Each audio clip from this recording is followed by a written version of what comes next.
뉴스야 시작합니다. 정치부 김아림 기자 나와 있습니다. 첫 번째 물음표 볼까요? 네, 첫 번째 물음표는 야당 김남국 구하기 카드는 부결입니다. 김남국 의원 제명안이 불출마 선언을 하면서 일주일 미뤄졌죠. 근데 아침만 해도 민주당도 제명하는 걸로 그렇게 알고 있었는데 기류가 갑자기 바뀐 겁니까?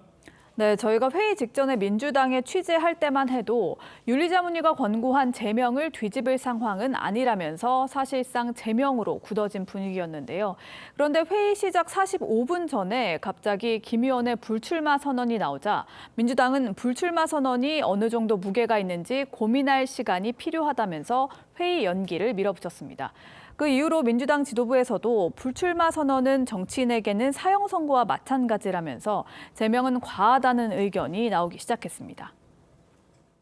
출마를 스스로 단죄를 했고 스스로 처벌을 받았기 때문에 과하다고 보세요? 저는 마녀사냥적 형도 있을 수 있다.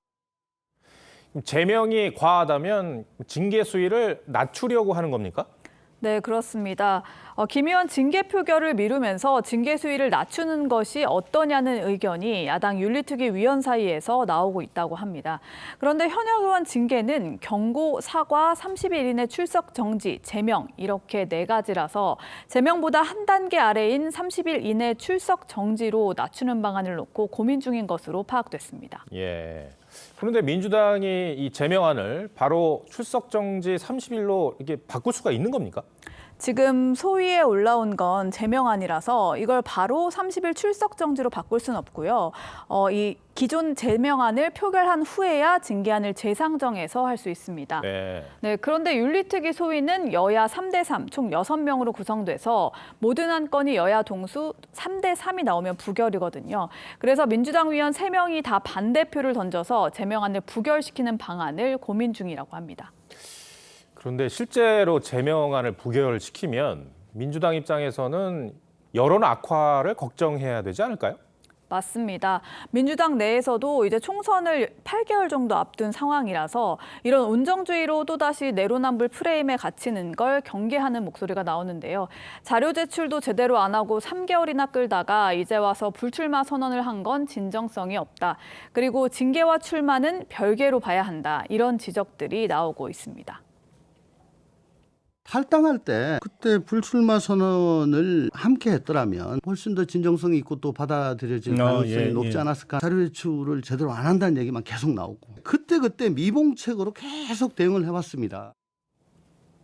특히 가뜩이나 이재명 당대표의 사법 리스크로 여론이 악화되는 상황에서 이미 탈당한 김 의원을 감싸는 듯한 모습이 민심을 더욱 악화시킬 수 있어서 당 지도부도 정치적 부담을 놓고 고민을 거듭하는 모습입니다. 네. 첫 번째 물음표 정리해 볼까요? 네, 첫 번째 물음표 야당 김남국 구하기 카드는 부결의 느낌표는 공수표는 그만으로 하겠습니다. 네. 윤리위는 국민을 대표하는 국회의원이 윤리적 규범을 어겼을 때 이를 심사하는 장치죠. 그런데 이를 제 식구 감싸기용으로 쓴다면 민주당이 틈날 때마다 약속했던 온정주의, 도덕 불감증과 결별하고 민심에서 멀어지지 않겠다 이 약속이 또다시 공수표가 될 수 있다는 점 명심해야 할 겁니다. 두 번째 물음표는 뭡니까? 네, 두 번째 물음표는 여당 인요한의 러브콜입니다. 예, 이번 주에 그 국민의힘 공부 모임에 지금 사진에 나와 있는 인요한 교수가 왔었죠. 그 얘기를 하려는 거죠. 네, 맞습니다. 네. 인요한 세브란스 병원 교수는 특별기와 1호인데요. 이분이 지난 23일 국회에서 선진국으로 가는 길이라는 주제로 강의를 했고요. 이 자리에서 김기현 대표가 의미 있는 발언을 했습니다. 인요한 박사님 같은 이런 훌륭한 인재들이 더 많이 활동하고 더 넓게 활약할 수 있는 공간을 만들기 위한 노력을 지속해 나가고 있고요. 정말 드라마틱한 변화와 개혁의 과정들을 앞으로 볼 수 있게 될 것이다. 저 발언이 영입을 염두에 둔 발언입니까?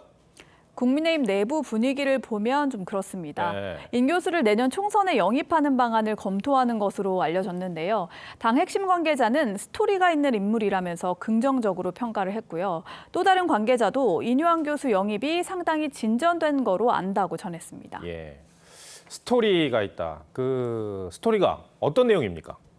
미국인이었던 인 교수 가족은요, 4대에 걸쳐서 130여 년간 우리나라에서 교육, 의료, 선교 활동을 해왔는데요. 할아버지는 일제강점기 당시에 항일운동을 지원을 했고, 아버지는 6.25 인천 상륙작전 당시에 미 해군 장교로 참여했습니다. 사실 순천은 그냥 깡촌놈입니다. 저는 대한민국의 사랑을 받았습니다. 한국의 사랑 아니면 제가 의사가 안 됐고 이 자리에 오지도 않습니다. 인 교수는 전주에서 태어나서 전남 순천에서 유년 시절을 보냈는데요.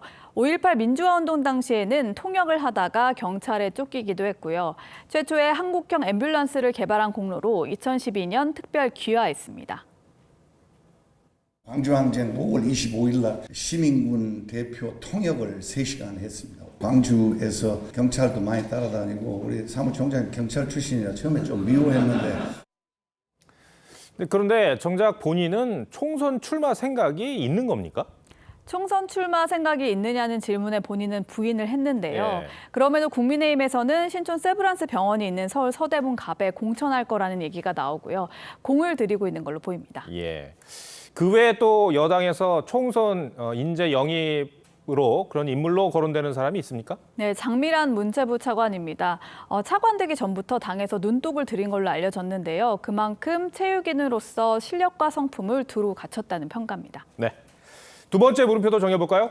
네, 두 번째 물음표, 여당 인요한의 러브콜의 느낌표는 인재 영입은 YS처럼으로 하겠습니다. 예. 김영삼 전 대통령은 이명박 노무현 전 대통령, 그리고 이회창 전 국무총리, 정의화 전 국회의장, 그리고 홍준표 대구시장, 손학규, 김문수 전 의원까지 정치에 입문시켜서 인재 영입의 달인으로 평가를 받는데요. 인물이 없다는 푸념도 늘어놓기에 앞서서 단순한 선거용만이 아닌 우리 한국 정치를 이끌어갈 인물을 찾아내는 선구안을 기대해 봅니다. 알겠습니다. 김아린 기자, 잘 들었습니다.